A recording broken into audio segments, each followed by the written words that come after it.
নবীর স্ত্রীগণের ভালোবাসাটা এমন, নবীর স্ত্রীগণ আল্লাহর পয়গম্বরকে ভালোবাসতেন, আল্লাহর পয়গম্বর নবীর স্ত্রীগণকে ভালোবাসতেন। মুসলমান, আল্লাহর পয়গম্বরের স্ত্রীগণের মধ্যে সবচেয়ে ছোট স্ত্রী যিনি ছিলেন উনি হলেন আম্মাজান হযরতে আয়েশা সিদ্দিকা রাদিয়াল্লাহু তাআলা আনহা।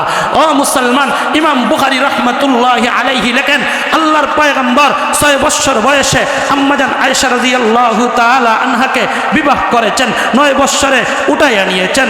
মুসলমান, আল্লাহর পয়গম্বর এমনিই তো ছোট মানুষ, এই হিসাবে আম্মাজান আয়েশাকে ভালোবাসতেন। আমাদের সমাজেও তো যারা ছোট এদেরকে অনেকেই ভালোবাসে না? এটা ইমানের অঙ্গ। ছোটদেরকে ভালোবাসবেন, বড়দেরকে সম্মান দিবেন, এটা হচ্ছে ইমানের অঙ্গ। মুসলমান, আমি তোমাদেরকে জানাইয়া দেই, এবার সকল স্ত্রীগণ ঐক্যবদ্ধ হইয়া এবার সিদ্ধান্ত দিল, তোমরা একটা কাজ করো, আম্মাজান আয়েশার কাছে যাই। আম্মাজান আয়েশাকে সম্বোধন করে বললেন, তুমি গিয়া আল্লাহর রসুলের কাছে গিয়া প্রস্তাব করবা। সাহাবায়ে কেরাম গনিমতের মাল অর্জন করে আলহামদুলিল্লাহ মোটামুটি একটু অবস্থা তাদের ভালো হয়ে গেছে। এবার তাদের অবস্থা যেহেতু অনেক ভালো হয়ে গেল, ওই গনিমতের মাল থেকে কিছু মাল যদি আমাদেরকে দেওয়া হয় তাহলে আমাদের অবস্থাটাও একটু ভালো হয়ে যাবে। এই প্রস্তাবটা নবীর কাছে একটু বলেন একবার সুবহানাল্লাহ। এ দুনিয়ার মুসলমান ভাইরা, আম্মাজান আয়েশা রাদিয়াল্লাহু তাআলা আনহাকে বিশ্ব নবীজি সাল্লাল্লাহু আলাইহি ওয়াসাল্লামের কাছে পাঠাইয়া দিলেন। আম্মাজান আয়েশা রাদিয়াল্লাহু তাআলা আনহা আল্লাহর পয়গম্বরের কাছে গিয়ে বললেন, আল্লাহর পয়গম্বর, সাহাবায়ে কেরামের অবস্থাটা মোটামুটি ভালো হয়ে গেছে, সাহাবায়ে কেরাম গনিমতের মাল অর্জন করে তাদের হালত ভালো হয়ে গেল।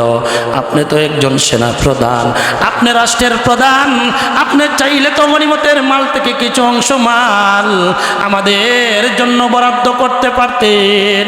আম্মাজান আয়েশা রাদিয়াল্লাহু তাআলা আনহার কথা শুনে আল্লাহর পয়গম্বর এবার রাগান্বিত হয়ে গেলেন। ও দুনিয়ার মুসলমান ভাইরা, আল্লাহর পয়গম্বর কারোর সাথে কথা বলে নাই, নিশ্চুপ হয়ে কি জবাব দিবেন? মুসলমান ভাই, এবার ভালো করে চিন্তা করেন। আল্লাহর পয়গম্বর বিশ্ব নবীজি সাল্লাল্লাহু আলাইহি ওয়াসাল্লাম নিশ্চুপ অবস্থায় আছেন। এমন সময় আল্লাহর পয়গম্বর বিশ্ব নবীজি সাল্লাল্লাহু আলাইহি ওয়াসাল্লামের কাছে জিবরাইল আলাইহিস সালাম কোরআনের আয়াত নিয়ে চলে আসলেন। আল্লাহর পয়গম্বর, আয়েশা ছোট মানুষ, সে হয়তো একটু নাও বুঝতে পারে বিষয়টা, হয়তো ভুল সিদ্ধান্ত নিতে পারে। আল্লাহর পয়গম্বর বললেন, ও আয়েশা, তুমি সিদ্ধান্ত নিতে হলে তোমার বাবার সাথে পরামর্শ কইরা এবার সিদ্ধান্তটা নিতে হবে। আম্মাজান আয়েশা ডাক দিয়া বলে, পয়গম্বর, এমন কি সিদ্ধান্ত যেই সিদ্ধান্ত আমার বাবার কাছ থেকে পরামর্শ করে নিতে হবে? আল্লাহর পয়গম্বর জানাইয়া দিলেন, তোমরা যদি দুনিয়ার চমকময় জিন্দগি চাও, দুনিয়ার আনন্দ চাও, তাহলে তোমরা আমার কাছ থেকে তালাক নিতে পারো। আর যদি পরকালকে ভয় করো, আল্লাহকে ভয় করো, আর পরকালের জান্নাত চাও, তাহলে তোমরা আমার কাছে থাকতে পারো। এমন অবস্থায় নবীর স্ত্রীগণ সবাই ঐক্যবদ্ধ হয়ে বলল, আল্লাহর পয়গম্বর, আমরা দুনিয়ার কিছু চাই না, আমরা পরকাল চাই। এই জন্য দুনিয়াকে লাথি মাইরা পরকালকে অগ্রাধিকার দিয়েছে। এই জন্যই নবীর স্ত্রীগণের মর্যাদা বেড়েছে। বলেন সুবহানাল্লাহ। আমার ভাইয়েরা, আমি যেই আয়াত তেলাওয়াত করলাম, আল্লাহ রাব্বুল আলামিন আয়াতের দ্বিতীয় অংশের মধ্যে বলেন, ইয়া নিসা আন-নবী লাস্তুন্না কা আহাদিম মিনান নিসা ইনিত্তাকাইতুন্না। আল্লাহ তাআলা জানাইয়া দেয়, ও দুনিয়ার মহিলারা, তোমরা যদি আল্লাহকে ভয় করো, তোমরা যদি পরকালকে ভয় করো, তোমরা যদি জাহান্নামের আগুনকে ভয় করো, তাহলে আমি আল্লাহ অনেক বিধিবিধানের মধ্যে একটা বিধান জানাইয়া দিলাম, ফালা তাকদানা বিল কওল। বেগানা মহিলার সাথে, বেগানা পুরুষের সাথে কথা বলতে গিয়া তোমরা আওয়াজের পর্দা করতে হবে, পুরুষের সাথে আওয়াজের পর্দা করতে হবে।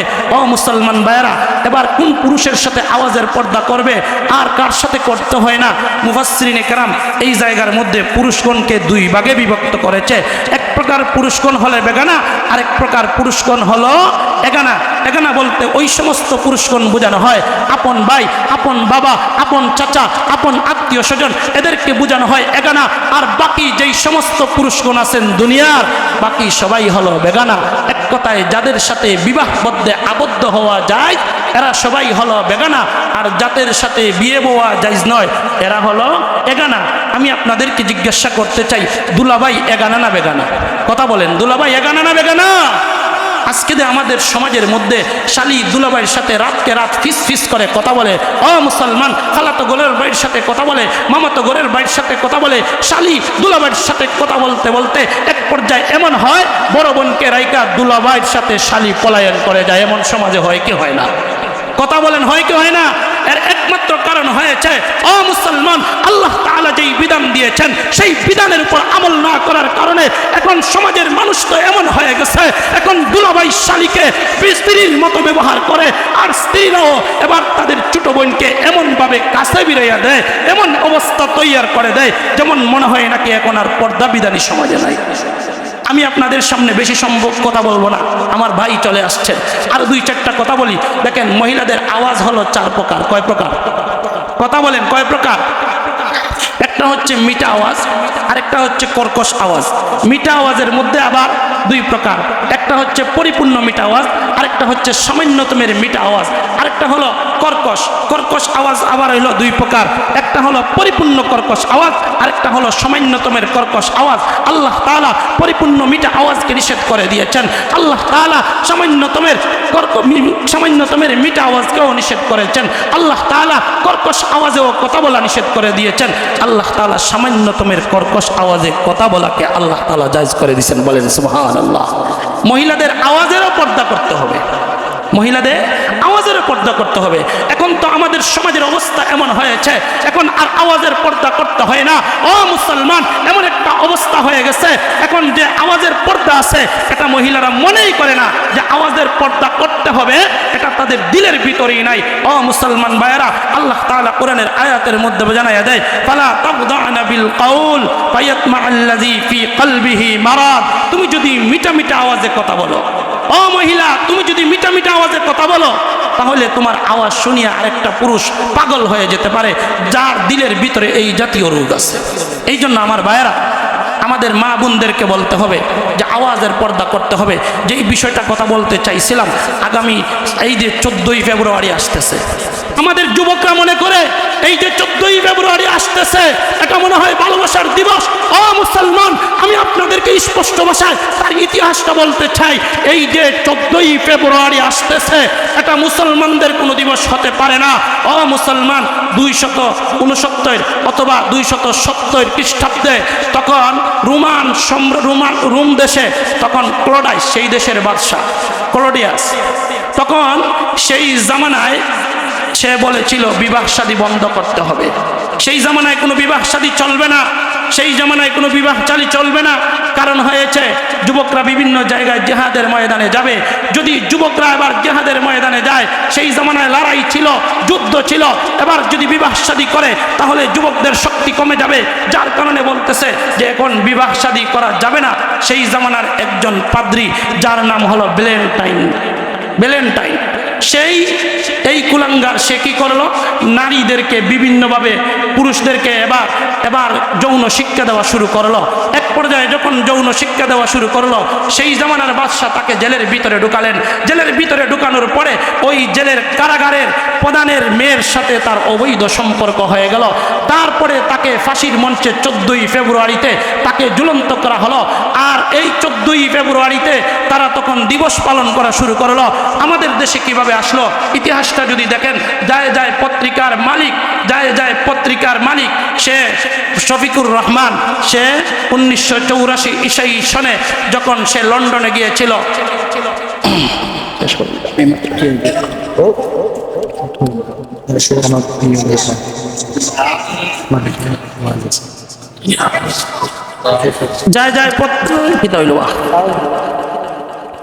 যায় পত্রিকার মালিক শফিকুর রহমান তখন চতুর্দিকে এটা ছড়াইয়া দিল।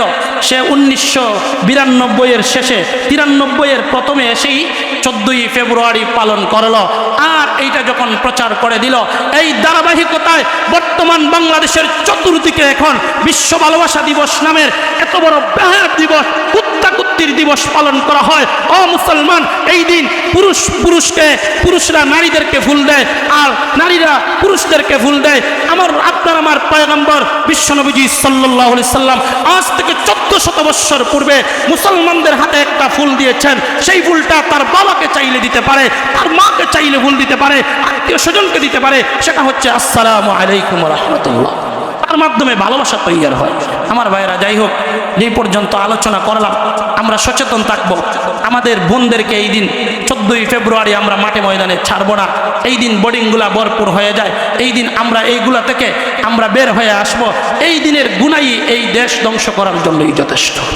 আমার ভাইয়েরা, এই জায়গার মধ্যে আসছি, একসময় এই মাদ্রাসার দায়িত্ব আমার হাতেই ছিল। তো আমার পাশে যিনি বসে আছেন, আমার সবচেয়ে প্রিয় মানুষ আলহাজ মোহাম্মদ জাকির হোসেন, এই মাদ্রাসার সভাপতি। উনার আগে একজন ছিলেন, উনি হলেন এই মাদ্রাসার প্রতিষ্ঠাতা আলহাজ মুরব্বী আব্দুল হক সাহেব রহমতুল্লাহি আলাইহি। আজকে কবরের বাসিন্দা হয়ে গেছেন। আপনারা সকলে দোয়া করবেন আল্লাহ তাআলা যেন ওনাকে জান্নাতুল ফিরদাউসের মেহমান বানাইয়া দেয়। আর বিশেষ করে আমার এই আলহাজ জাকির হোসেন ভাই, ওনার এই সদাগরটোলা মসজিদে আমি ছিলাম, ওনার ঘরেই আমার লজিং ছিল দীর্ঘদিন, যার কারণে তিনি আমাকে বলছে আজকে আসতেই হবে। ওনার আদেশ পালন করতে আমি কোথায় অনেক দূর থেকে আসতে বাধ্য হয়েছি। আমার বয়ানের টাইম ছিল বাদ এশা, 1 ঘন্টার টাইম ছিল, যেহেতু এই টাইমে আরেকজনকে উঠানো হয়েছে, আরেকটা মাহফিলে যাব, যার কারণে আমি অল্প সময় নিয়ে আপনাদের সাথে কথা বললাম। আল্লাহ তাআলা যেই পর্যন্ত কথা বলছি এর উপর আমল করার তৌফিক দান করুক। সবাই বলেন আমিন। বিশেষ করে আপনাদের সামনে উপস্থিত হয়েছেন যুবকদের আইডল, আমার প্রিয় ভাই কারি মাওলানা মুফতি তৈবুর রহমান গোয়েনঘাটি হুজুর। আপনারা সবাই বসুন, আশপাশে যারা আছেন আপনারা পিন্ডালের ভিতরে চলে আসুন। আল্লাহ তাআলা আমাদের সবাইকে যা বললাম এর উপর আমল করার তৌফিক দান করুক। সবাই বলেন আমিন। ওয়া আখিরু দাওয়ানা আলহামদুলিল্লাহি রাব্বিল আলামিন। আসসালামু আলাইকুম।